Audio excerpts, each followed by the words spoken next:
আসসালামু আলাইকুম। অতিরিক্ত গরম পড়লে অনেক সময় দেখা যায় আমরা মাংস রান্নাটা স্কিপ করে থাকি। তবে আমি আজকে আপনাদের সাথে শেয়ার করব পেঁপে দিয়ে মুরগির মাংস রান্নার একটি পাতলা ঝোলের রেসিপি। এই রান্নাটা অতিরিক্ত গরমে স্বাস্থ্যের জন্য খুবই উপকারী আর সাদা ভাতের সাথে খেতে ভীষণ ভালো লাগে। আশা করছি আমার আজকের এই রেসিপিটি আপনাদের কাছে খুবই ভালো লাগবে। আজকের রেসিপির জন্য এখানে আমি নিয়েছি মাঝারি সাইজের একটি পেঁপে। এখন পেঁপেটাকে আমি খুব ভালো করে কেটে নেব। আমি পেঁপেটাকে খুব ভালো করে কেটে ধুয়ে নিয়েছি। আর দেখুন আমি কি সাইজে কেটে নিয়েছি।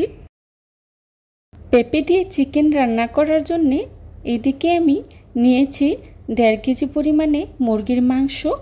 আর মাংসগুলোকে আমি রেগুলার সাইজ করে কেটে নিয়েছি। মাংসগুলোকে খুব ভালো করে ধুয়ে পরিষ্কার করে নিয়েছি। এবার চুলায় একটি প্যান বসিয়ে এর মধ্যে দিয়ে দিচ্ছি আগে থেকে কেটে রাখা পেঁপেগুলো। পরিমাণ মতো পানি দিয়ে পেঁপেগুলোকে আমি 50% মতো সিদ্ধ করে নেব। এতে করে পেঁপের যে একটা বাজে স্মেল আছে সেটা থাকবে না। আমার পেঁপেগুলো সিদ্ধ করে নেওয়া হয়ে গিয়েছে। আর পেঁপেগুলোকে আমি 50% মতো সিদ্ধ করে নিয়েছি। বাকি 50% রান্না করার সময় সিদ্ধ করে নেব। এখন একটি স্ট্যানারের সাহায্যে পানিটা জড়িয়ে চুলা থেকে নামিয়ে নিচ্ছি। চিকেন দিয়ে পেঁপে রান্নার ক্ষেত্রে পেঁপেটাকে অবশ্যই 50% মতো সিদ্ধ করে নেবেন। এতে করে পেঁপের যে একটা বাজে স্মেল আছে সেটা থাকবে না আর তরকারিটাও খেতে ভীষণ ভালো লাগবে। এবার চুলায় একটি প্যান বসিয়ে এর মধ্যে দিয়ে দিচ্ছি রান্না করার রেগুলার তেল 1/2 কাপ। তেলটা হালকা গরম হয়ে আসলেই দিয়ে দিচ্ছি তেজপাতা, এলাচ, দারচিনি, লবঙ্গ, গোলমরিচ। দিয়ে দিচ্ছি পেঁয়াজ কুচি 1 কাপ। এখন পেঁয়াজটাকে আমি হালকা ভেজে নেব। পেঁয়াজটাকে আমি খুব বেশি ভাজবো না। আমার পেঁয়াজটা ভাজা হয়ে গিয়েছে। এখন এর মধ্যেই দিয়ে দিচ্ছি রসুন বাটা 2 চা চামচ। দিয়ে দিচ্ছি আদা বাটা 1 টেবিল চামচ।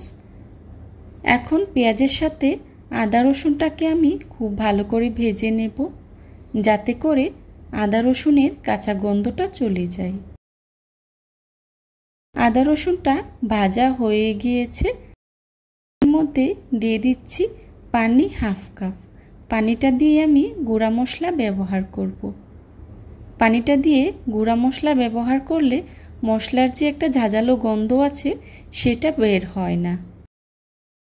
দিয়ে দিচ্ছি লাল মরিচের গুঁড়া 2 টেবিল চামচ, হলুদের গুঁড়া 1 টেবিল চামচ, ধনিয়া গুঁড়া 1 টেবিল চামচ, জিরা গুঁড়া 1 টেবিল চামচ আর দিয়ে দিচ্ছি লবণ 1 টেবিল চামচ। এখন সবগুলো মশলা আমি একসাথে খুব ভালো করে মিশিয়ে নেব। মেশানো হয়ে গেলে ঢাকনা দিয়ে ঢেকে মশলাটাকে আমি খুব ভালো করে কষিয়ে নেব। আমার মশলাটা কষানো হয়ে গিয়েছে। দেখুন তেলটা উপরে ভেসে উঠেছে। এখন এর মধ্যে দিয়ে দিচ্ছি আগে থেকে কেটে ধুয়ে পরিষ্কার করে রাখা মুরগির মাংসগুলো। মুরগির মাংসগুলো দিয়ে মশলার সাথে খুব ভালো করে মিশিয়ে নেব। মেশানো হয়ে গেলে ঢাকনা দিয়ে ঢেকে মাংসগুলোকে আমি খুব ভালো করে সিদ্ধ করে নেব। দেখুন মাংস থেকে কি পরিমাণে পানি উঠেছে। এখন এই পানি দিয়ে আমি মুরগির মাংসটাকে খুব ভালো করে কষিয়ে নেব। আবারও ঢাকনা দিয়ে ঢেকে মাংসটাকে আমি খুব ভালো করে কষিয়ে নেব, যাতে করে মাংসটা পুরোপুরি সিদ্ধ হয়ে যায়। আমার মাংসটা পুরোপুরি সিদ্ধ হয়ে গিয়েছে। দেখুন তেলটা উপরে ভেসে উঠেছে। এখন এর মধ্যে দিয়ে দিচ্ছি আগে থেকে সিদ্ধ করে রাখা পেঁপেগুলো দিয়ে আমি খুব ভালো করে মশলার সাথে মিশিয়ে নেব। মেশানো হয়ে গেলে আবারও ঢাকনা দিয়ে ঢেকে কিছুক্ষণ কষিয়ে নেব। পেঁপেটাকে আমি প্রথমেই 50% মতো সিদ্ধ করে নিয়েছি, আর 5 মিনিটের মতো সিদ্ধ করে নিলেই পুরোপুরি সিদ্ধ হয়ে যাবে। চেষ্টা করেছি খুবই সিম্পলভাবে আজকের এই মজাদার রেসিপিটি আপনাদের সাথে শেয়ার করার জন্যে। আশা করছি আমার আজকের এই রেসিপিটি আপনাদের কাছে খুবই ভালো লাগবে। ভালো লাগলে বাসায় একবার হলেও ট্রাই করে দেখবেন, আর কেমন হয়েছে আমাকে কমেন্টস করে জানাবেন। আমার মাংস আর পেঁপেটা পুরোপুরি সিদ্ধ হয়ে গিয়েছে। এখন এর মধ্যে দিয়ে দিচ্ছি পরিমাণ মতো পানি। পানিটা আপনারা যে যতটুকু ঝোল রাখবেন সেই পরিমাণেই দিবেন। আমি খুব একটা ঝোল রাখবো না, তাই পানির পরিমাণটা কমিয়ে দিয়েছি। আর এখানে আমি গরম পানিটা ব্যবহার করেছি। আপনারাও চেষ্টা করবেন গরম পানিটা ব্যবহার করার জন্যে, এতে করে তরকারিটা ভীষণ ভালো লাগে। দিয়ে দিচ্ছি কাঁচামরিচ কয়েকটি। আবারও খুব ভালো করে নেড়ে চেড়ে মিশিয়ে নিচ্ছি। হয়ে গেল আমার মজাদার পেঁপে দিয়ে মুরগির মাংস রান্না। দেখুন দেখতে কতটা পারফেক্ট হয়েছে, আর খেতেও কিন্তু ভীষণ মজার হয়েছিল।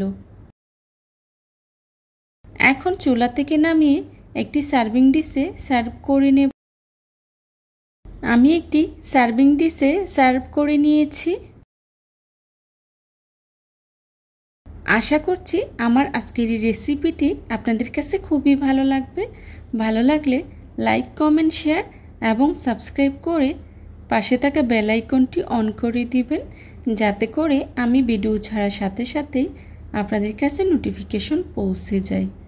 আপনাদের একটি লাইক এবং একটি কমেন্টস আমাকে নতুন নতুন কন্টেন্ট তৈরি করতে অনেক উৎসাহিত করে। যারা এতক্ষণ ধৈর্য সহকারে আমার ভিডিওটি দেখেছেন তাদেরকে জানাই অসংখ্য ধন্যবাদ। এই ধরনের সব ঘরোয়া এবং মজার মজার রেসিপি পেতে আমার চ্যানেলটি ভিজিট করে আসবেন প্লিজ।